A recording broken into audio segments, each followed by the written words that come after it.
Bike கார்ல எல்லாம் ஒரு பிஸ்டனுக்குள்ள ப்ரெஷர் கிரியேட் பண்ணி அது ப்ரெஷர்னால அது மூவ் ஆகும். திருப்பி ப்ரெஷரை ரிலீஸ் பண்ண உடனே திருப்பி பழைய பொசிஷனுக்கு போயிடும். இப்படி மாறி மாறி நடக்கும் போது அதுல ஒரு ஆக்ஷன் உண்டாகுது.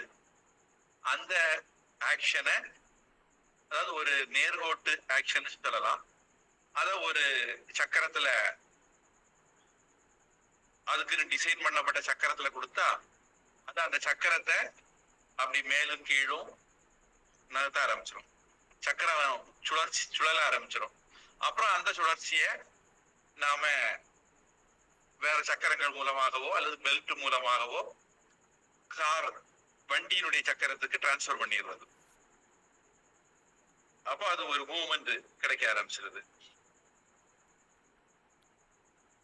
ஒரு நகராத பிஸ்டன் அதுக்குள்ள இருக்கிற மூவ்மெண்ட சக்கரத்துக்கு நாம டிரான்ஸ்பர் பண்றோம்.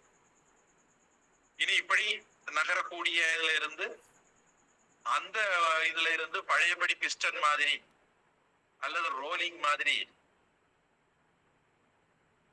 அதை எடுத்து அதை டைனமோவில் கொடுத்தா அதுல இருந்து கரண்ட் வந்துடும். அந்த கரண்ட ரீசைக்கிள், வண்டிக்கு பேட்டரிக்கு காணுக்கெல்லாம் ரீசைக்கிள் பண்ணிக்கிறது.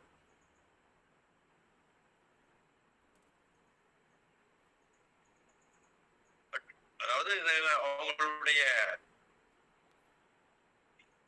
மெஷின்ஸ் இந்த மாதிரி பல டெக்னாலஜில வேலை செய்யுது அப்படின்னு.